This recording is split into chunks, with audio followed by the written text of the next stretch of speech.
सर्वात प्रथम आज मी तुम्हा सर्वांचं जुन्नरमध्ये आणि या जुन्नरच्या अंबांबिका बुद्ध लेणीवरती सहर्ष स्वागत करतो। आजचा दिवस हा जागतिक पर्यटन दिवस आहे आणि आपले जुन्नर पर्यटन विकास संस्थेचे अध्यक्ष यश मस्करे सर यांच्या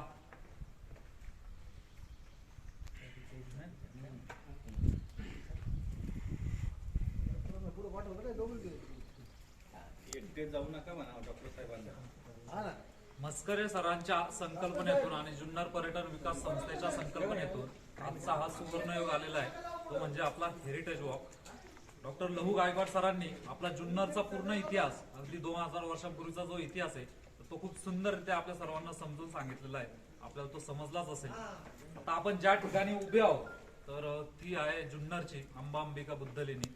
सरांनी जुन्नरची ओळख करून दिलेली आहे। जुन्नरची थोडक्यात मी एक लेणीच्या माध्यमातून ओळख करून देतो, ती म्हणजे जुन्नर ही सातवाहनांची राजधानी आहे। सरांनी सांगितलं जुन्नर हा प्रांत होता, जसं पुणे प्रांत आहे तसं जुन्नर हा आपला प्रांत होता। जुन्नर ही सातवाहन साम्राज्याची आर्थिक राजधानी म्हणजे भारताची आर्थिक राजधानी कोणती आहे? मुंबई। अशी 2000 वर्षांपूर्वी जुन्नर ही सातवाहन राजांची आर्थिक राजधानी। त्यांच्या राजधानीचं मेन शहर आहे ते म्हणजे तेर, उस्मानाबाद आपण माहित असेल तेर। सातवाहन साम्राज्य हे एकमेव असं साम्राज्य आहे 2000 वर्षांपूर्वीचं ज्यांनी 450 वर्ष या महाराष्ट्र भूमीवरती राज्य केलेले, ते पण शांततापूर्वक। असं कोणताही राजा आलेला नाही की कंटिन्यू 450 वर्ष राज्य या ठिकाणी झालेलं आहे। जुन्नरमध्ये भारतातील सर्वात जास्त लेण्या आहेत, त्या म्हणजे 1200 लेण्या, ज्या पूर्ण भारतात 1200 लेण्या आहेत त्यापैकी 300 ते 350 इंडिव्हिज्युअल कार्विंग आपण ज्याला बोलू, म्हणजे एक सेल जर मोजली तर तुम्हाला नंबरिंग दिसते, ही आर्किओलॉजीने नंबरिंग केलेली आहे। अशा 300 ते 350 लेण्या आहेत। ज्या डोंगरावरती आपण उभे आहोत त्या डोंगराचं नाव आहे मानमोडी डोंगर आणि या 2000 वर्षांपूर्वीचा शिलालेखामध्ये या डोंगराचं नाव पुढे आपल्याला वाचता येते, ते आपण ते पाहूयाच।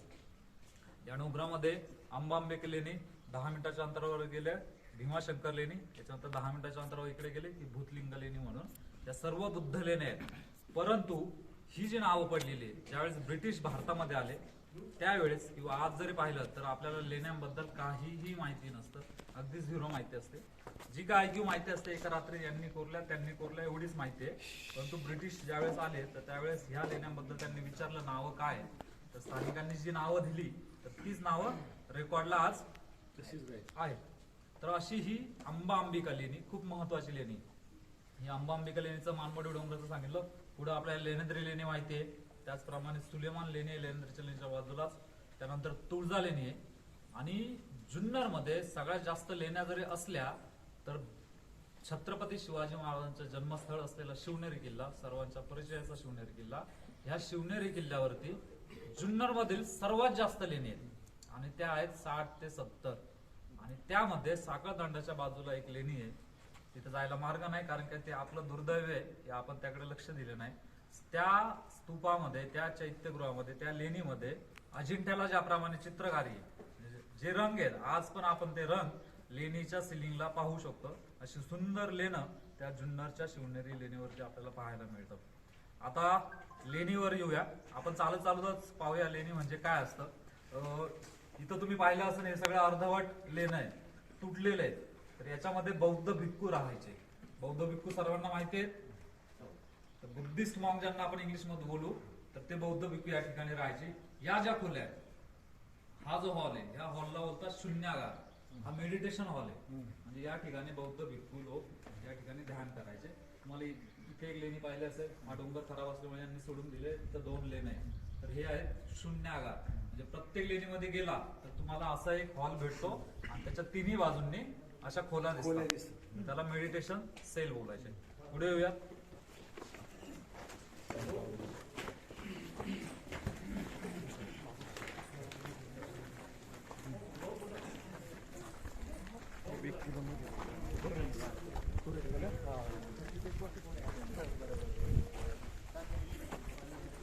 सरांनी जसं सांगितलं जलतज्ञ होते बौद्ध भिक्खू, बरोबर।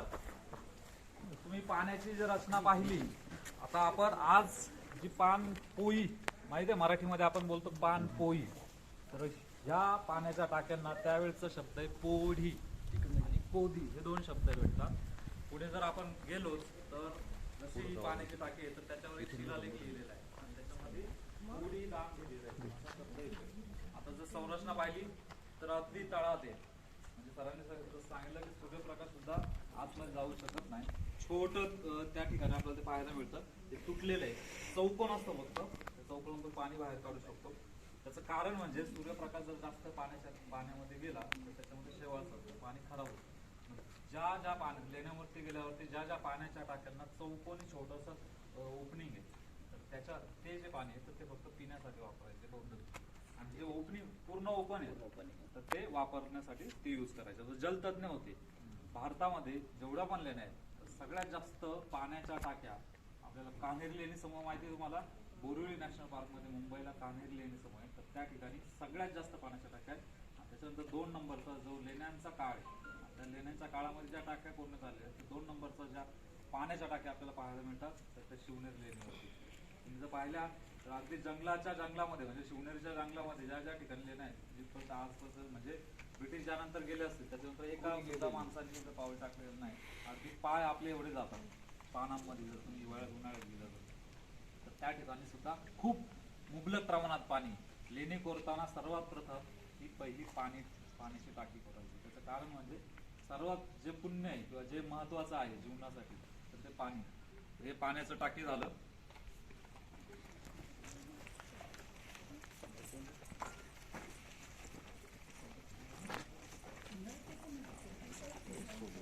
सरांनी जसं सांगितलं की नाणे घाटाबद्दल सरांनी माहिती दिलेली बरोबर.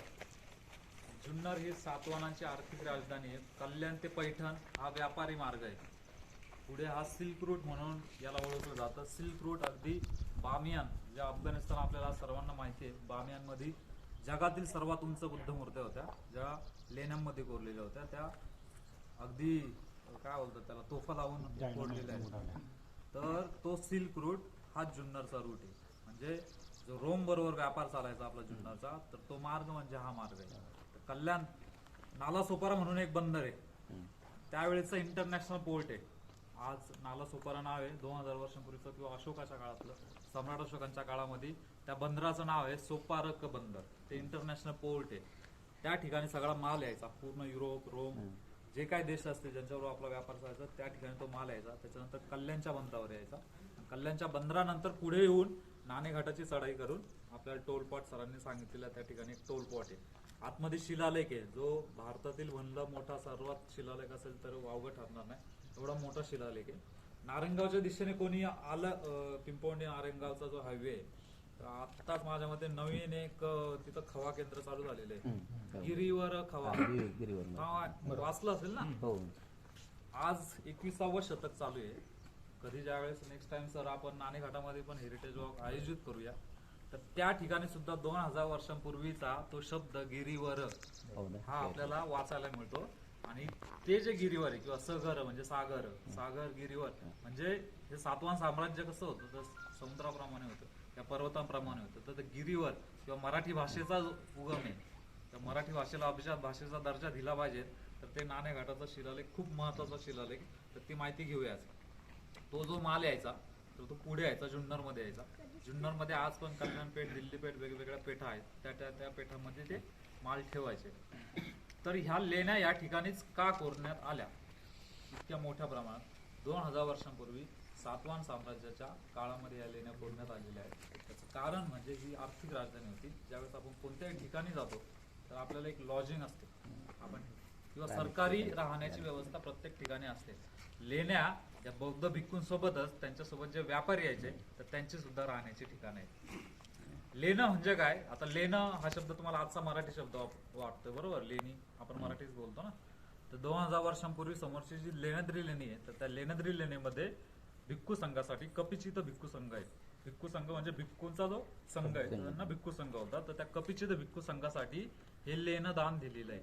म्हणजे लेणं हा मराठी शब्द, प्राकृत पाली भाषेतील शब्द, ते आपल्याला उगम त्या ठिकाणी कळतं. लेणं म्हणजे सह्याद्रीच्या या डोंगरामध्ये कातळामध्ये कोरलेलं सौंदर्य. सह्याद्रीचं सौंदर्य म्हणजे लेणं, लावण्य, लावणी झालं पुढे. ठीक आहे. तर लेणीचा काळ का लेणी कोरण्यात आल्या तर गौतम बुद्धांच्या काळामध्ये म्हणजे 2500 वर्षांपूर्वी बुद्धांच्या काळामध्ये बौद्ध भिक्खू हे वर्षावास करायचे. वर्षावासाचा काळ हा पावसाळ्याचे 4 महिने असतो. या काळामध्ये बौद्ध भिक्खूंना वेगवेगळ्या ठिकाणी चालावं लागतं. नदी नाले असतील, ओढे असतील, त्यांना पूर यायचे. तर बुद्धांकडे त्यांनी परवानगी मागितलेली की आम्हाला एका ठिकाणी राहण्याची या 4 महिन्याच्या काळामध्ये परवानगी. त्या बुद्धांनी ती परवानगी दिलेली. परंतु बुद्धांच्या काळामध्ये अशी लेणी आपल्याला कुठेही पाहायला मिळत नाही. बुद्धांच्या काळामध्ये वर्षावास कुठे जायचे? या लेण्यांमध्ये 4 महिन्याच्या काळात वर्षावास चालायचे. बौद्ध भिक्खू एकाच ठिकाणी राहून ध्यान करायचे, मेडिटेशन करायचे. आपल्यासारखे जे उपासक असतील त्यांना धम्म सांगायचे. धम्म म्हणजे जीवन जगण्याचा मार्ग. तर बुद्धांच्या काळामध्ये ज्या नैसर्गिक गुहा होत्या, जंगलं होती, वेळूवन होते, किंवा त्या काळातील राजांनी दान दिलेले वन होती, तर त्यांच्यामध्ये हे वर्षावास चालायचे. सम्राट अशोकाने बिहार येथे पहिली आजीवक पंथ आहे, तर त्यांच्यासाठी एक लेणी कोरलेली. आणि ती जर लेणी जर पाहिली, म्हणजे पहिली जवळजवळ इसवी सन पूर्व 3रं शतक, म्हणजे अगदी 2300 वर्षांपूर्वीचा काळ, म्हणजे बुद्धांच्या नंतर 200 वर्षानंतर पहिली लेणी भारतामध्ये निर्माण झाली. तर हे समजलं लेणी नक्की कशासाठी कोरण्याचे. तर या ठिकाणी कोण राहायचं? तर या ठिकाणी बौद्ध भिक्खू राहायचे. आता आपलं जुन्नरचं परत येऊया. जुन्नरमध्ये काय आहे? जवळजवळ 300 ते 350 लेण्या मी तुम्हाला सांगतोय, पण जुन्नरमधील एकाही लेणीमध्ये आपल्याला बुद्धांची मूर्ती पाहायला मिळत नाही. त्याच्यामुळे आपण कोणी जर सामान्य माणूस आला ज्याला लेणीबद्दल काहीच माहिती नाही, तर ज्यावेळेस आपण या ठिकाणी येतो तर जी काय ऐकीव माहिती असते तिच्यावर आपण विश्वास ठेवतो. परंतु जुन्नर हे बुद्धिझममध्ये थेरवाद म्हणून एक परंपरा आहे. थेरवाद आणि महामायन हे 2 पंथ आहेत बुद्धिझमच्या त्या काळातले. तर जुन्नर हे थेरवाद परंपरेतील बौद्ध भिक्खूचं खूप मोठं सेंटर होतं. हे एक विश्वविद्यालय आहे. जसं नालंदा तक्षशिला विश्वविद्यालय आहे, तसं जुन्नर, कान्हेरी ही सुद्धा विश्वविद्यालय आहे. आणि विद्यार्थ्यांना काय बोलायचे तर ते आपल्याला समोरच्या शिलालेखांमध्ये वाचायला मिळतं. तर हे थेरवाद परंपरेमध्ये बौद्ध भिक्खू काय करायचे?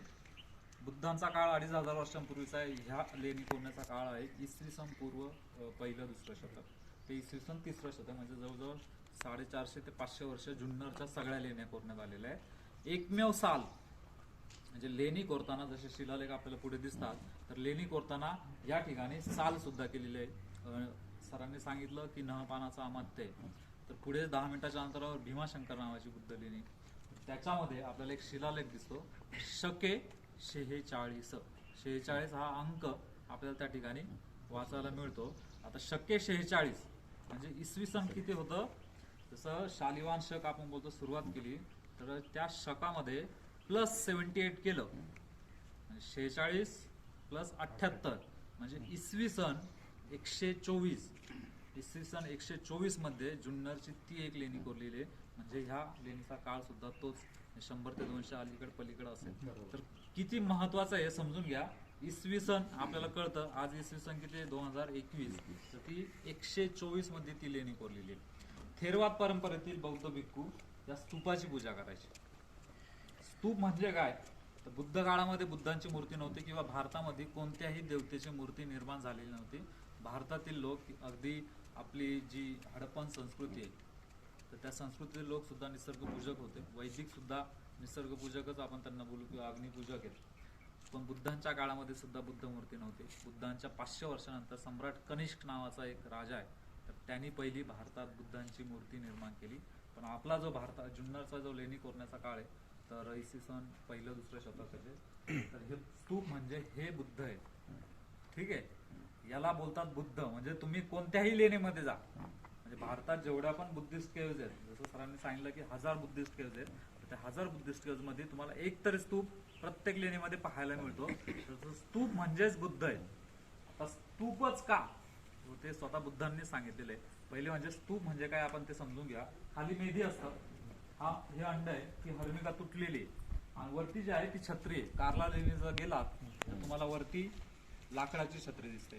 तुम्ही भाज्याला जर गेलात तर सुरुवातीच्या काळातील लेण्या आहेत. आतमध्ये जाऊन आपण चैत्यगृह बघू नक्की काय असेल तर ते सांगूया. पण पहिल्यांदा स्तूप म्हणजे काय ते सांगतो. स्तूप म्हणजे बुद्धांचा ज्यावेळेस महापरिनिर्वाण झाला, महापरिनिर्वाण म्हणजे डेथ, त्यांचा ज्यावेळेस मृत्यू झालेला, तर त्या मृत्यूच्या नंतर त्यांना ज्यावेळेस जाळण्यात आलं, त्यावेळेचे 8 राजे आहेत.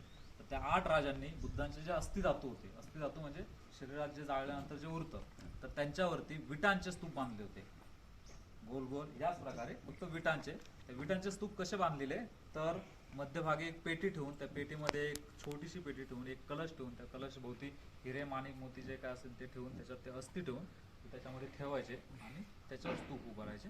मग ते प्रतीक झालं, त्याला बोलतं अस्थि धातू स्तूप. दुसरा एक स्तूपाचा प्रकार आहे तो आहे उपदेशिक स्तूप. उपदेशिक स्तूप म्हणजे बुद्ध या ठिकाणी आलेले, बुद्धांनी या ठिकाणी उपासकांना, उपासक म्हणजे बुद्धांचा जो धम्म जाणून किंवा आपल्यासारखे सामान्य लोक यांना उपासक बोलायचे, तर त्यांना धम्म सांगितलेला आहे. मग ते गेल्यानंतर त्यांच्या स्मरणार्थ आपण काहीतरी एक वास्तू उभारतो, तर तो झाला उपदेशिक स्तूप. आणि त्याच्यानंतर एक तिसरा एक प्रकार येतो तो म्हणजे पारिभोगिक स्तूप. पारिभोगिक स्तूप म्हणजे बुद्धांनी ज्या ज्या वस्तू वापरलेल्या आहेत, ते भिक्षापात्र असेल, त्यांचं चिवर असेल किंवा त्यांच्या शरीरासंबंध केस असतील त्याचे, तर ते पारिभोगिक स्तूपामध्ये येतं.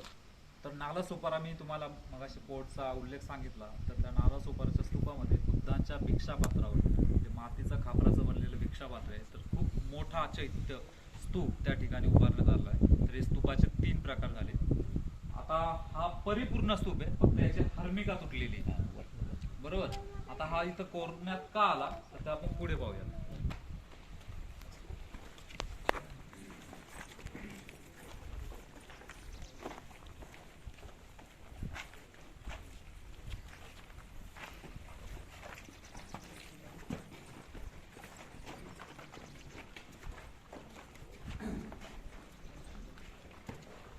मगाशी जसं सांगितलं की स्तूप म्हणजे काय ते आपण माहिती घेतली.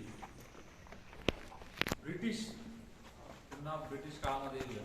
18व्या शतकात 17व्या शतकात भारतामध्ये किंवा त्यांचं राज्य ज्यावेळेस भारतावर पूर्ण झालं, तर ब्रिटिश सुद्धा आपल्या सर्वांना माहिती आहे अजिंठा लेणीचा शोध कसा लागलेला आहे. अजिंठा लेणी ही पूर्ण जंगलामध्ये लुप्त झालेली होती, त्याच्यामुळे ती टिकून राहिली.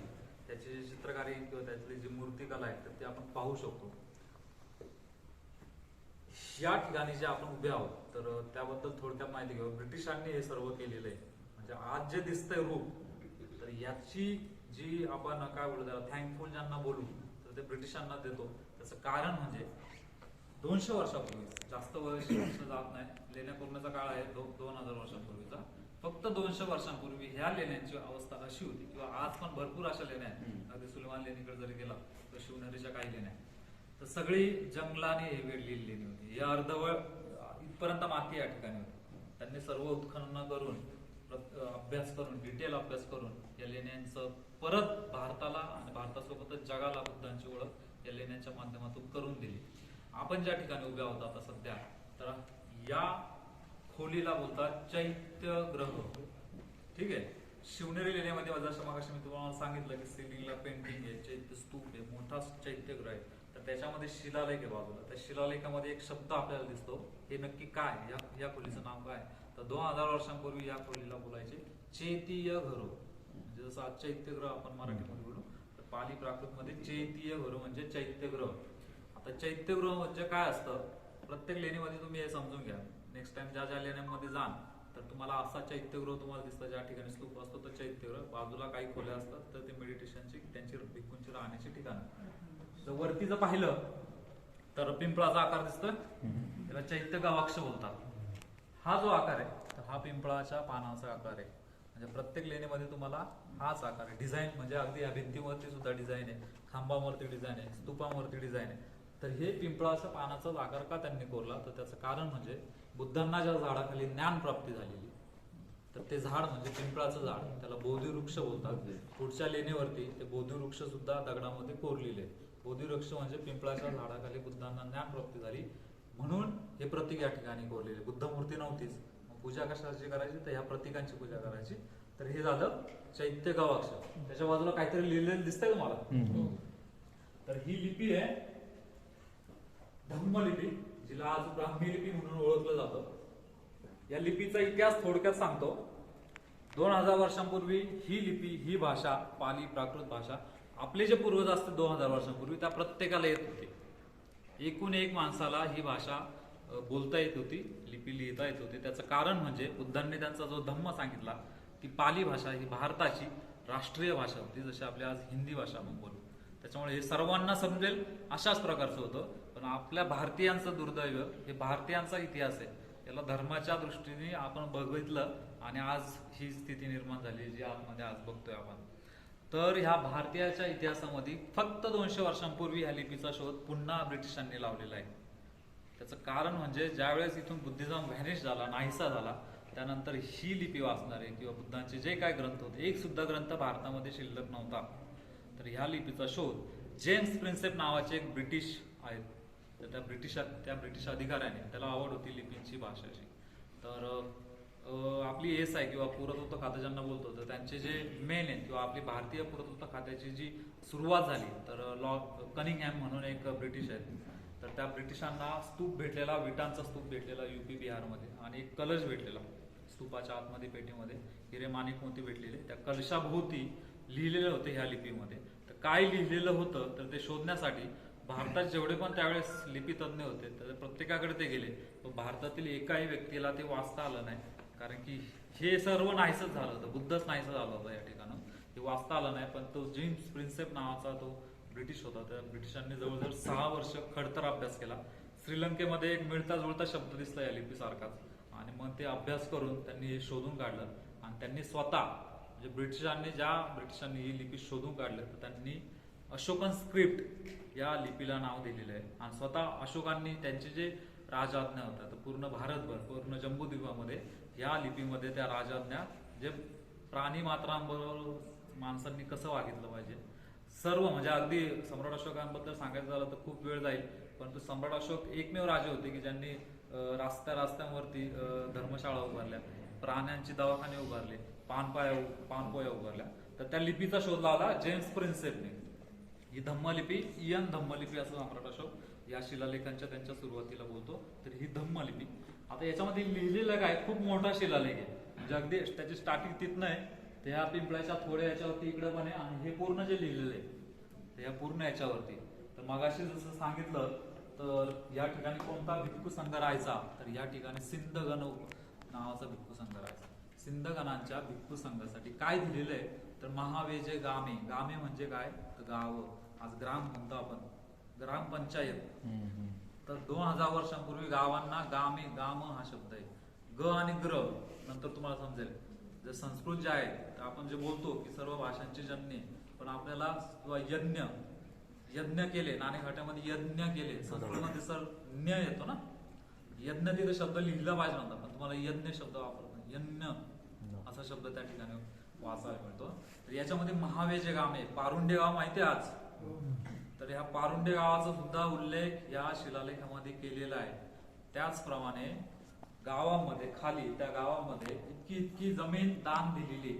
आता जमीन मोजण्याचं मापक आहे आजचं आपलं एकर, हेक्टर जे काय असेल ते, त्यावेळेच जमीन मोजण्याचं मापक आहे निवर्तन, म्हणजे इतकी 26 शब्द आहे 26ला, म्हणजे 26 निवर्तन जमीन ह्या गावामध्ये दान दिलेली.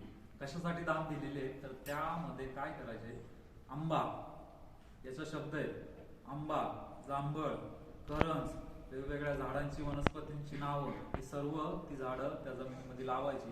त्याच्यानंतर त्याच्यातून जे उत्पन्न येईल, तर त्या उत्पन्नाचा जो खर्च आहे, तो खर्च कशावर करायचा तर या ठिकाणी जो भिक्खू संघ राहायचा, त्यांचं चिवर असेल, चिवर म्हणजे ते जे कपडे घालतात त्याला चिवर बोलतात, त्यांचं जे जेवणाचं जे काय सामग्री असेल किंवा त्यांना जे काय लागत असेल, औषधी असेल, तर सर्व खर्च त्याच्यावरती चालवायचा. बौद्ध भिक्खू हे पिंडपात करतात. पिंडपात म्हणजे बौद्ध भिक्खू त्या काळामध्ये शेतीच करतात, पण ती मनाची शेती करतात, हे बुद्धांनी स्वतः सांगितलेले. बुद्ध हे राजघराण्यातील पुरुष आहे, ते काय साधा माणूस नव्हता की म्हणजे जीवनाचा कंटाळा आलाय, पैसे कमावता येत नाही त्याच्यामुळे मी निवांत राहून जगतो. ते राजघराण्यातील राजपुत्र आहेत. त्यांनी ते सर्व सोडून हे वैराग्य आणि स्वतःला म्हणजे मानव मुक्तीच्या कल्याणासाठी ते राबलेले आहेत, त्यांचं आयुष्य त्यांनी घातलेलं आहे. तर ते ज्यावेळेस भिक्षा मागायला जातात, तर बौद्ध भिक्खू कधीही, म्हणजे 2000 वर्षांपूर्वीचा काळ असो किंवा आजचा काळ असो, पिंडपात ज्याला बोलतात, तर ते प्रत्येक घरासमोर जाणार, पण भिक्षांदेही हा जो शब्द आज आपण बोलतो किंवा दाखवतात काही ठिकाणी, तर ते कधी बोलत नाही. ते फक्त उभे राहतात, भिक्षापत्र प्रत्येकाकडे असतं, तुम्हाला जे काय वाटत असेल तर ते द्यायचं, नाही दिलं तर पुढचं घर. याला बोलतात पिंडपात.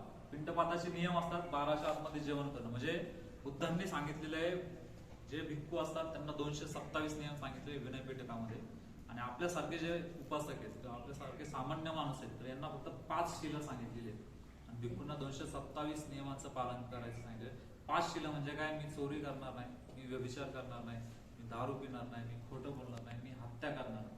ही 5च शिलं पाळायची आपल्याला, पण ती आपण पाळत नाही.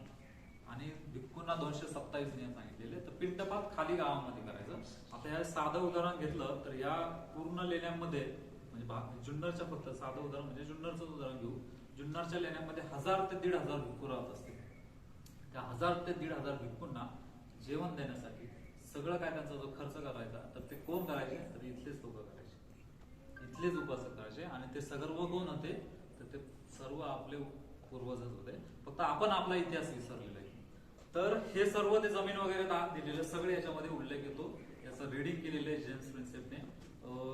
अजून एक म्हणजे महाराष्ट्रात किंवा भारतामध्ये जेवढं पण लेण्या आहे, केव्स टेम्पल्स ऑफ इंडिया हे पुस्तक लिहिलेलं आहे. जुन्नरचं अजून एक महत्व सांगतो. केव्स टेम्पल्स ऑफ इंडिया पुस्तकाचं मुखपृष्ठ 10 मिनिटाच्या अंतरावर जर आपण जाणार असू तर तिथं त्या ठिकाणी भूत लेणी आपण आज बोलतो तिला, तर तिचं जे चैत्य गवाक्षाचं जे एंट्रान्स आहे तर त्याचं चित्र त्या पुस्तकावरती त्यांनी छापलेलं आहे. म्हणजे किती महत्वाचं जुन्नर, म्हणजे अगदी त्यांना अजिंठ्याचं सुद्धा छापूशी वाटलं नाही. म्हणजे कान्हेरी असेल, कारला असेल, कारला लेण्याचं जे चैत्यगृह आहे ते जम्बूद्वीप, भारताचं जुनं नाव आहे जम्बूद्वीप. तर त्या जम्बूद्वीपातील सर्वात सुंदर चैत्यगृह आहे. तर ते सुद्धा त्यांनी छापलं नाही, परंतु आपल्या भूतलेणीचं चैत्यगृह छापलेलं आहे. आणि त्याचं जे दान दिलेलं आहे तर त्याचं दान हे ग्रीकांनी दान दिलेलं आहे. या जुन्नरमध्ये ग्रीकांची खूप मोठी वस्ती होती. जशा पाण्याच्या टाक्या आपण या ठिकाणी पाहिल्या, त्याचप्रमाणे शिवनेरीच्या अनेक पाण्याच्या टाक्यांसाठी ग्रीकांनी दान दिलेले आहे. ज्या ठिकाणी आपण काही खोल्या पाहतो तर ते भोजन मंडप असतात, ते भोजन मंडप सुद्धा ग्रीकांनी दान दिलेले आहेत. आतमध्ये येऊयात.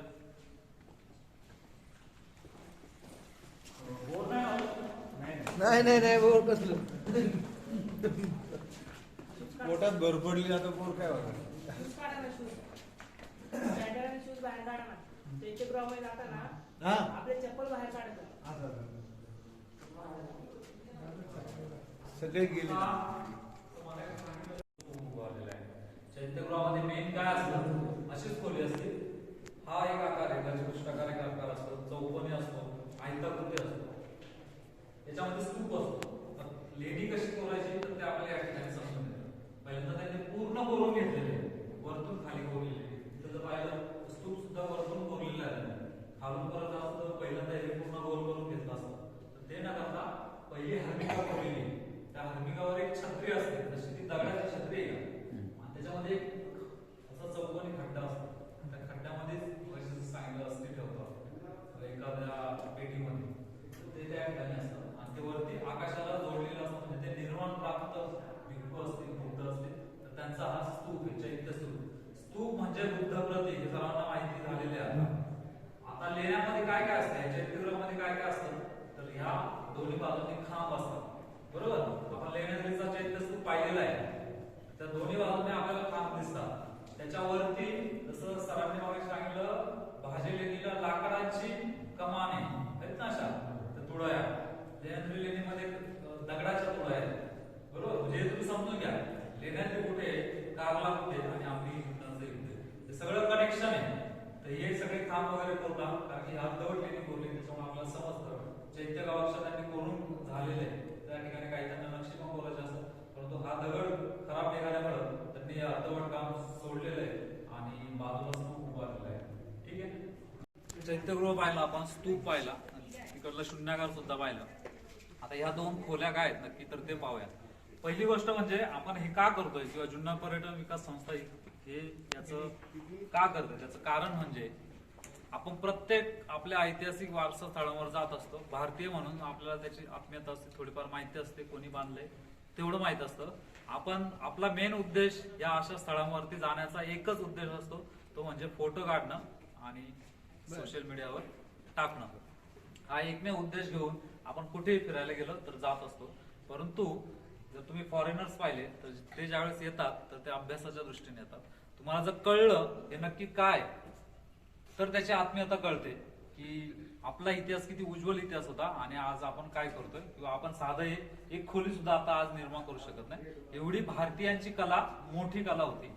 कारण की दगडामध्ये जर तुम्ही अजिंठ्याच्या लेण्यांच्या किंवा वेगवेगळ्या लेण्यांच्या मूर्त्या जर पाहिल्या तर दगडांमधील बुद्धांचे हावभाव किंवा त्या मूर्त्यांचे जर हावभाव पाहिले तर तुम्ही विचार सुद्धा करू शकत नाही, कोणत्याही प्रगत तंत्रज्ञान नसताना तर ते कसं कोरलं असेल तर ते आपल्याला त्या ठिकाणी समजतं. त्याच्यामुळे कोणत्याही ठिकाणी ज्यावेळेस तुम्ही नेक्स्ट टाइम फिरायला जात असाल तर त्या ठिकाणी जाताना आदल्या रात्री सोशल मीडियावरती काही पुस्तकं असतील, आपले कोण अभ्यासक मित्र असतील, त्यांना एक फोन करून विचारत जा की मी या ठिकाणी चाललेलो आहे, याचा थोडक्यात इतिहास सांगा. तर ज्यावेळेस जाता आणि इतिहास जर समजला तर हे आपलं आहे आणि हे जे दगड आहेत, साधे दगड आहेत, याच्या साध्या खोल्या आहेत, तर ते आपल्यासोबत बोलू शकतात. त्याचं कारण म्हणजे आपण जर माहिती जाणून घेतली तर. आता या 2 खोल्यांची माहिती घेऊयात. प्रत्येक घराला आपण आज वरांडा असतो, तर ही जी चौकोनी जागा आहे ही वरांडा आहे, ही बंद आहे, हे पडलेलं आहे, दिसतंय. इथं खांब असतात, इथं खांब कोरलेले आहे, हा वरांडा आहे. आता याच्यामध्ये लिहिलेलं आहे काहीतरी, बरोबर. जसं मागे सांगितलं 30 लिपी आहे, धम्मलिपी, पाली, प्राकृत भाषा. मराठीचा शोध किंवा मराठीचा उगम जो झाला, किंवा आपण जी नागरी लिपी बोलतो, सातवाहन जे राजे आहेत ते नाग संस्कृतीचे राजे आहेत. पुढे आपल्याला त्यांचे म्हणजे टोटेम जे आहेत म्हणजे शिल्प आहेत तर ती सुद्धा आपल्याला दिसतात. आपण आपला इतिहास विसरलेलो आहे. आज जुन्नर मध्ये सुद्धा नागापूर वगैरे गाव आहे, नागपूर तर शहर आहे मोठं आपलं, बरोबर. तर ही नागरी लिपी, नंतरून त्याच्यात जे काय ऍड झाले ते आपल्याला सर्वांना माहिती आहे. तिला आपण आज देवनागरी लिपी म्हणून ओळखतो, जी मराठी हिंदी आपण लिहितो. तर पहिल्यांदा ते सांगतो, आपला मराठीतील म आहे, बरोबर. आपला मराठीतील म कसा आहे माहिती आहे ना, बरोबर. सर्वांना माहिती, मराठी हिंदी कशातही लिहिताना तसंच लिहितो. धम्मलिपीतील म तुम्हाला या ठिकाणी दिसतोय 4. म्हणजे विचार करा, आता जर इथं मी नसतो किंवा ज्याला या लिपीची माहिती नसते, तर तुम्ही इथं ज्यावेळेस किंवा या अगोदर जर पाहिलं असेल तर तुम्हाला काय वाटलं असेल, हे काहीतरी वेगळे आहे, म्हणजे ते आपल्या आकलनाच्या बाहेर आहे. तुम्ही अगदी इंग्लिश बरोबर त्याचे हे करा, नाही का, के असेल, काही पण ई असेल, पण जी आपण आज लहान अगदी बालवाडी पहिलीपासून आपण जे शिकतोय लिहायला, अ आ इ जे शिकलोय, तर तेच लिहिलेलं आहे. पण आपणच आपल्या इतिहास आज कळाला. मग अजून तुम्हाला एक सांगतो सोपं, क इथे प्लस चिन्ह आहे, बरोबर. आपला क कसा झालेला आहे, फक्त याला गोल केलेलं आहे, आलं लक्षात. म्हणजे हे काय लय अवघड नाही. जर शिकायचं जरी ठरवलं तर आपण जे लिहितोय तेच आहे. आणि आपल्या ज्या लिपीचा, आपल्या ज्या भाषेचा उगम आहे, तर तो ह्या लेण्यांच्या माध्यमातून हे कधी कोरलेले आहे, 2000 वर्षापूर्वी. अगदी 2000 वर्ष झालेले आज पण टिकून आहेत, फक्त आपण विसरलेले. आणि आजपासून आपण ते पुन्हा शिकण्याचा प्रयत्न करूया. सुरुवात जी झाली ती स्वस्तिक चिन्हांनी झालेली. प्रत्येक घराच्या बाहेर आपण स्वस्तिक चिन्ह कोरतो, बरोबर. हे बुद्धिझमचं पण चिन्ह आहे. बौद्ध धर्मामध्ये प्रतित्य समुत्पाद म्हणून एक आहे, कार्यकारण भाव आहे. हे प्रतीकांमध्ये सर्व चालतं. जसं मग सांगितलं की स्तूप असेल, ते पिंपळाच्या पानाचा आकार असेल, ते स्वस्तिक असेल. शिलालेख थोडक्यात वाचून दाखवतो.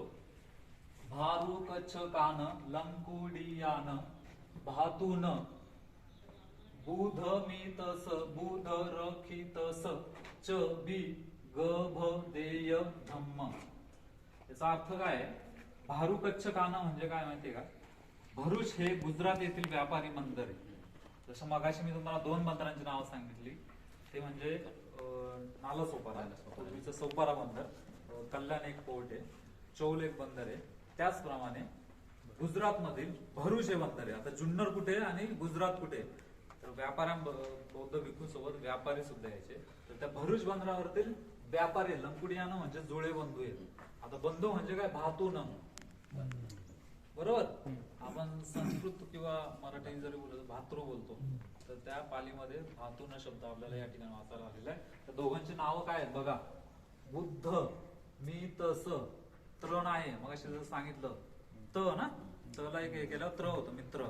तिथं काय होतं मग अशी गामे, महावीरचे गामे म्हणजे ग्राम. तर असं आहे बुद्ध नितस म्हणजे बुद्ध मित्र, त्याचं एकच नाव आहे. दुसरं नाव आहे बुद्ध रखितस. ख पण नाही, क्ष नाही, श नाही, म्हणजे पालीमध्ये आपल्याला श वाचायला येत नाही. ते शेती बोलतो, आज पण आपल्या शेतीला खेती बोलतो, बरोबर. तर हे बुद्ध मित्र आणि बुद्ध रक्षित हे 2 व्यापारी आहेत. 2 म्हणजे बे दोन्ही चार जसं आपण बोलतो, तर इथं बे शब्द आहे. गभ म्हणजे काय? गर्भगृह. ही जी 2 खोल्या आहेत, या 2 खोल्यांचं दान. देय म्हणजे काय? किती सोपं आहे. आता द हे दिसतंय तुम्हाला, व्यवस्थित दिसतंय. आता हा त्याचा हे मात्रा, तर हा द त्यांचा उलटा आहे. आपलं कसं झालेलं आहे, फक्त असा गेलेला आहे आपण. आलं लक्षात? म्हणजे देय आणि धम्म. धम्म तुम्हाला सर्वांना माहिती आहे. धम्म म्हणजे बुद्धांना ज्ञान प्राप्ती झाल्यानंतर त्यांनी उपासकांना जे जे सांगितलं, म्हणजे जीवन जगण्याचं, जसं मी पंचशील बोललो, 4 आर्य सत्य बोललो, अष्टांगिक मार्ग म्हणजे माणसाच्या जीवन कल्याणासाठी निसर्गानुसार जे जे काय लागतं ते बुद्धांनी सांगितलंय. निसर्गाला अनुसरूनच, म्हणजे निसर्गाच्या विरुद्ध जाऊन कोणतीही गोष्ट सांगितली नाही. तर त्या सर्व शिकवणुकीला धम्म बोलतात. म्हणजे दान कशाला द्यायचे, तर ते धम्माला दान द्यायचे. त्याचं कारण म्हणजे धम्माला दान देणं म्हणजे मानव कल्याणासाठी दान देणं हे सर्वात उत्तम दान हे स्वतः बुद्धांनी सांगितलंय. त्याच्यामध्ये लिहिलेलं आहे की धम्मदानं जिनाती, म्हणजे धम्माला दिलेलं दान सर्वात उत्तम आहे. तर तुम्हाला समजलंय 2 खोल्यांचं दान हे धम्माला दिलेलं आहे. आता प्लस याच्यामध्ये काय राहिलेलं आहे, आपलं जर काय चुकलं, एखादा शब्द चुकला तर आपण त्याच्या मध्ये काहीतरी थोडं बारीक अक्षरात लिहितो, तर ते सुद्धा आपल्याला 2000 वर्षांपूर्वी या ठिकाणी वाचायला मिळत आहे. त्यांचे वडील आले असतील, वाचलं असेल, अरे माझं नाव का नाही टाकलं, बरोबर? तर त्यांच्या वडिलांचं नाव आहे इथं अ स स म स आणि शब्द येतो पू ता न, म्हणजे असमस. जी कोणी व्यक्ती आहे, पुत धातू न गाम तसं पुत्र. आणि आज पण बऱ्याच आपले वेगवेगळ्या कोकणात सुद्धा सपूत बोलतो आपण, याचा पूत आहे. शब्द आहेत फक्त आपण विसरलोय. तर या असमसचे पुत्र बुद्धमित्र आणि बुद्धरक्षित यांनी 2 भिक्खू निवासाची, या ठिकाणी भिक्खू राहायचे, यांची दान दिली. आता लेणी थोडक्यात समजून घ्या. 27 नंबर हे आर्किओलॉजीने केलेले, हे नंबरिंग आहे. याच्यावर आपण समजतं की जुन्नर मध्ये किती लेण्या आहेत, इंडिव्हिज्युअल एक लेणी. आता तुम्ही जर पाहिलं तर हा दरवाजा आहे, बरोबर? त्या दरवाजाला एक खाच आहे. दरवाजे कशाचे असायचे, आपल्यासारखे असे ओपन पण करायचे नाही. एक टाकीचा किंवा बांबूचा जे काय बनवलं असेल ते फक्त याच्यामध्ये ठेवायचं. ज्यावेळेस गरज असेल त्यावेळेस बाहेर काढायचं, बाजूला टाकायचं. आतमध्ये जेवढं जमत असेल त्यांनी आतमध्ये या. तुम्ही सहपरिवार आमच्या कार्यक्रमाला या. याच्यामध्ये आपला तो शब्द वाचून म्हणतो. थोडक्यात 5 वाचून दाखवतो. सईती गहपती पुतस, म्हणजे सईती नावाचा, गहपती म्हणजे व्यापारी, पुतस गहपती तो पण व्यापारी आहे. त्याचं नाव आहे शिवदस. त्याच्यानंतर त्याची बायको भीती कायाच. त्याच्यानंतर शेवटी शब्द जो येतो तो म्हणजे स ह प री वा. विचार करा किती भारी आहे. 2000 वर्ष झाले तेच आहे, त्याच्यात थोडं सुद्धा चेंज झालेलं नाही. म्हणजे सहपरिवार त्यावेळेस तेच होतं. म्हणजे ह्या लेणीचं जे दान आहे हे एवढं त्यासाठी जेवढा पण खर्च लागला असेल तर त्या सहिती नावाच्या व्यापाऱ्याच्या सगळ्या परिवाराने सहपरिवाराने हे दान दिलेले. इतकं महत्वाचं या ठिकाणी कोरलेलं आहे. पुढे येऊया. जर आपल्याला माहितच नसतं, आता हे नैसर्गिक याच्यामुळे पडलं असेल, पण तुम्हाला कळतंय इथे ही वेदिका पट्टी आहे. हे जे आहे जसं त्याला गोल आहे आणि ती प्रदक्षिणा मार्ग असतो, त्याला हात लावून वंदना वगैरे जे काय असेल ते करायचं असतं. हा स्तूप आहे या ठिकाणी. आणि वरती आपल्याला परत एक शिलालेख दिसलेला आहे. तर सुरुवातीचं चिन्ह जे आहे तर ते आहे त्रिरत्न चिन्ह. आता त्रिरत्न चिन्ह म्हणजे बुद्ध, धम्म आणि संघ हे बुद्धिझम मधले 3 ज्वेल्स आहेत. हे 3 रत्न आहेत. त्या 3 रत्नांना शरण जातात माणसं. कारण बुद्ध म्हणजे सर्वोच्च, म्हणजे प्रत्येक माणूस, अगदी तुम्ही सुद्धा बुद्ध बनू शकता. हे स्वतः बुद्धांनी सांगितलेले. बुद्ध बीज हे प्रत्येकामध्ये असतं, ते बुद्ध. तर बुद्धांनी जे सांगितले तो धम्म, आणि या ठिकाणी बुद्धांचा जो संघ आहे तो म्हणजे भिक्खू संघ. हे आले त्रिरत्न चिन्ह. आता बापूजींना का बोलवलंय तर त्याचं कारण म्हणजे कधी जर तुम्हाला जाता आलं तर आपले इतिहास अभ्यासक, नाणी संग्राहक आणि पूर्ण जुन्नरचा इतिहास ज्यांच्या घरामध्ये आज आहे त्याला आपण खजिना बोलू. तर हे जे त्रिरत्न व्यवस्थित बघून यानंतर फोटो मग काढा. आणि कधी जर तुम्हाला वेळ जर मिळाली, बापूजी आता आहे तुमच्याकडे, तर टेराकोटाचं म्हणजे मातीचं त्रिरत्न चिन्ह त्यावेळेसचे लोक हे गळ्यांमध्ये घालायचे. म्हणजे ते चिन्ह किती महत्वाचं आहे. अगदी म्हणजे हे चिन्ह इथंच नाही भेटत, तर अगदी अफगाणिस्तान, पाकिस्तान म्हणजे तक्षशिला, नालंदा जेवढी विहारं होती प्रत्येक ठिकाणी तुम्हाला हे त्रिरत्न चिन्ह पाहायला मिळतं. अगदी सांचीचा स्तूप 200ची नोट, 200च्या नोटेवरती सम्राट अशोकांनी सांचीचा स्तूप उभारलेला आहे. त्याचं जे चैत्य तोरण आहे म्हणजे त्याचं जे तोरणद्वार आहे तर त्याच्यावर खूप मोठं असं त्रिरत्न चिन्ह कोरलेलं आहे. इतकं महत्वाचं चिन्ह ते आपल्याला पाहायला या ठिकाणी मिळतंय. शिलालेख आहे गणाचर्यान थेरान, म्हणजे गण आचार्य आहे. थेरो म्हणजे ती एक पदवी आहे, जसं PhD आज सरांची PhD झालेली आहे. तर ते स्थवीर भंते जे आहेत, भयंत म्हणजे भंते. पुढे आलेले आहे भयंत, त्यांचं नाव आहे सुलसान. त्याच्यानंतर येतं एक तेवी जान अंतेवासीन, ते सुद्धा थेरो आहेत. काही शब्द तुटलेले आहेत या ठिकाणी, पण याचं वाचन झालेलं आहे. तर मगाशी मी जसं सांगितले ही विश्वविद्यालय होती. या ठिकाणी गुरु शिष्य असायचे. गणाचार्यानं म्हणजे गणांचे आचार्य आहेत. भारत हा गणतंत्र आहे, बरोबर. म्हणजे आपण गणतंत्र दिवसाची शुभेच्छा देतो. तर तसं गणराज्य पद्धतीचा भारत आहे. तर त्यावेळेस सुद्धा गणराज्य होतं. या ठिकाणी सिंध गणाचे भिक्खू संघ राहायचे. तर या भिक्खू संघाचे आचार्य म्हणजे गुरुजी, ते कसे आहेत, थेरो आहेत, स्थवीर भंतेचे आहेत. आणि त्यांचे शिष्य आहेत. तर शिष्यांना अंतेवासीनं हा पाली शब्द येतो, म्हणजे विद्यार्थी. म्हणजे फक्त इथं शिष्यच नव्हते राहत, तर या ठिकाणी विद्यार्थी सुद्धा राहायचे, जे त्यांच्या गुरुंकडून शिक्षा घ्यायचे. म्हणजे झालं काय, युनिव्हर्सिटीज झाली. तर हे समजलं पाहिजे ना आपल्याला. आणि त्याच्यानंतर अकोथलकी वगैरे काही नावं आलेली आहे. नतुन म्हणजे नातू, नतुनो हा एक शब्द आहे या ठिकाणी, तो आता तुटलेला आहे. ब्रिटिशांनी ज्यावेळेस त्याचं वाचन केलं तर त्याचं सर्व लिहिलं त्यांनी ठेवलेलं आहे. तर नतुन यांनी हे असेल आणि या 2 खोल्या असेल यांचं दान दिलेलं असावं. शेवटी हा परत एक शब्द येतो देय धम्म, एंडिंग जे झाली ती स्वस्ती. दे तुम्हाला समजलं असतं, देय आणि धम्म. ठीक आहे. तर हे खूप महत्वाचा असा हा आपला ऐतिहासिक वारसा. आता आपल्याकडे टाइम कमी आहे, जर पुढे जायचं असेल तर ती भूतलेणी म्हणजे जुन्नरमधील किंवा भारतातील सर्वात महत्वाची लेणी समजली जाते. कारण की नागवंशीय, आपण आज नागपंचमीला नागपूजा करतो, परंतु भारताचे राजे किंवा ह्या महाराष्ट्राचे जे मेन राजे होते तर ते नागवंशीय राजे होते. आणि त्यांची जी चिन्ह आहेत, म्हणजे नागाचं जे शिल्प आहे, तर ते कोणी नाग किंवा सर्प नाही साधा, त्यांनी एक टोटेम घेतलेलं आहे त्यांचं. तर ते आपल्याला त्या ठिकाणी पाहायला मिळतं.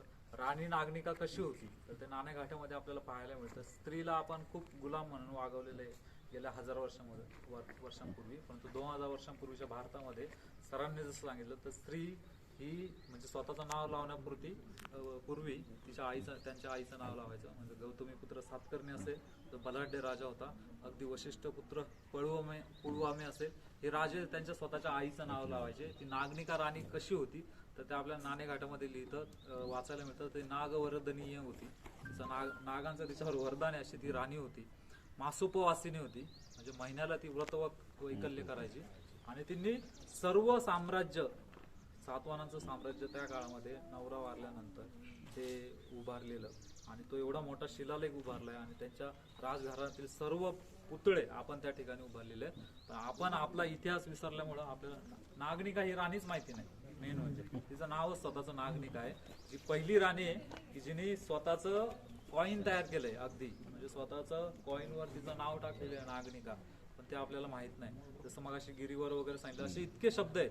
दक्षिणा दिनो गावो, गावो गावो गावच, दुसरं काय म्हणजे दक्षिणा दिल्या. दक्षिणा म्हणजे काय, जसं मग अशी मी सांगितलं तुम्हाला, तिथं शेती ख आलता ना, तिथं रक्षित शेती, तसं दक्षिणा. आज आपण तिला दक्षिणा होतोय. दक्षिणा दिनो गाव. सरांनी जसं मग सांगितलं की कारशापन हा शब्द आहे. कारशापन आपण आज बोलतो, पण शिलालेखामध्ये त्याचा जो शब्द आहे तो आहे कहापना, म्हणजे 1000 कहापना दान दिलेले आहेत. अगदी त्यांनी हत्ती दान दिलेले आहे, सोनं दान दिलेलं आहे, गायी वगैरे. सरांनी आपल्या सर्वांची सर्व माहिती दिली आहे. तर एवढा महत्वाचा शिलालेख आहे. परंतु आपण नाणेघाटामध्ये जाताना फक्त वर्षा विहारासाठी जातो, बाकी आपल्याला त्याच्याशी काही घेतलं नाही. आणि आज जर पाहिलं तर ते नष्ट होण्याच्या मार्गावर 2000 वर्ष टिकले शिलालेख. पुतळे तर नष्टच झाले, काही 100-1 वर्षांनी अजून ते पूर्णतः नष्ट होऊन जाईल. आपला जो इतिहास आहे तो आपल्यालाच माहिती नसल्यामुळं आज ही परिस्थिती आलेली आहे. सरांनी वरती जाऊया, ज्यांना शक्य असेल त्यांनी वरती आपल्याला काय काय दिसतंय, स्तूप दिसतात बरोबर. त्यांच्यामध्ये 2 व्यक्ती दिसतात. त्या व्यक्तींच्या डोक्यावरती नाग आणि गरुडाचं शिल्प कोरलेलं आहे बरोबर. दिसतं नाग आणि गरुड, या साईडला नाग आहे, त्या साईडला गरुड आहे. नाग आणि गरुड, नाग हे सातवाहनांचं टोटेम आहे, गरुड हे नहपान किंवा जे बाहेरच्या यवन ज्यांना बोलू तर त्यांचं टोटेम आहे. तर नाग आणि गरुड हे जन्मतः शत्रू आहेत. इथले राज्य जे आहेत राज्यासाठी त्यांचं शत्रुत्व आहे, परंतु बुद्ध धर्मासाठी, बुद्धांच्या शिकवणुकीसाठी ते सर्व त्यांचं वैर विसरून या ठिकाणी एकत्र आलेले आहेत. त्यांची ती नागराजा आणि गरुडराजांची शिल्प आहेत. इथे खाली ज्या वेळेस येतो तर या राईट साईडला आपल्याला एक झाड दिसतं, वृक्ष दिसतोय, त्या अशा झिरमळ्या आहेत कोरलेल्या. त्याच्या खाली एक चौकोन आहे. हं? तर मी मागाशी जसं सांगितलं, बुद्धांना ज्या झाडाखाली ज्ञान प्राप्ती झाली तर ते झाड म्हणजे बोधिवृक्ष, त्याला पिंपळाचं झाड बोलतात. तर त्या पिंपळाच्या बोधिवृक्षाखाली बुद्धांना ज्ञान प्राप्ती झालेलं आहे. तर त्याचं प्रतीक त्या ठिकाणी ते कोरलेलं आहे. आता ते रिकाम आहे ते चौकोन त्याच्या खाली, त्याचं कारण म्हणजे बुद्ध मूर्तीच या ठिकाणी होते. तर ते बुद्ध प्रतीक म्हणून त्याची सुद्धा पूजा केली पाहिजे. त्याच्यानंतर आपण मध्ये येऊया. एक स्त्री दिसते, तिच्या दोन बाजूला दोन हत्ती दिसतात. त्याच्या बाजूला या मुद्रेमध्ये काही शिल्प दिसत आहेत. तर ते आहे बुद्धांची माता महामायाचं शिल्प. महामाया म्हणजेच हे स्वप्नशिल्प आहे. बुद्धांचा जो जन्म झाला तो बुद्धांचं एक प्रतीक हत्ती सुद्धा आहे. सुमेध नावाचे बोधिसत्व आहेत. तर ते हत्ती महामायेला एका सरोवरात नेतात आणि त्या ठिकाणी अंघोळ घालतात आणि बुद्धांचा जन्म होणार आहे म्हणून ते जे पुरुष स्त्री शिल्प दिसत आहेत तर ते आनंदित झालेले आहेत. तर ते शिल्प आपल्याला त्या ठिकाणी पाहायला मिळतं. तुम्ही सर्वांना माहीत असेल तर गजलक्ष्मीचं शिल्प कसं असतं, तर ते आपल्याला ती मूळता बुद्धांची माता महामाया. त्याच्यानंतर खाली आल्यावर एक अर्धकमळ दिसतंय. तर ते अर्धकमळ म्हणजे काय आहे, तर ते सुद्धा बुद्धांचं प्रतीक आहे. कमळाच्या याच्यावरतीच बुद्ध बसलेले असतात आणि त्याच्यामध्ये एक लिहिलेलं आहे, यवनस चंदान गपदा दान. म्हणजे काय, यवन म्हणजे परदेशी, ग्रीक त्याचं नाव चंद आहे आणि त्या चंदाने ह्या गब्बदा म्हणजे या गर्भद्वाराचं दान दिलेलं आहे. म्हणजे ग्रीक लोकांनी या गर्भद्वाराचं दान दिलेलं आहे. अशी खूप सुंदर लेणी, आतमध्ये स्तूप आहे. खांब कसे कोरतात ते आपल्याला कळतं, कारण की ते कसं झालेलं आहे, डोंगर खराब झाल्यामुळं त्यांनी ते सोडून दिलं. हे झालं. आता इकडे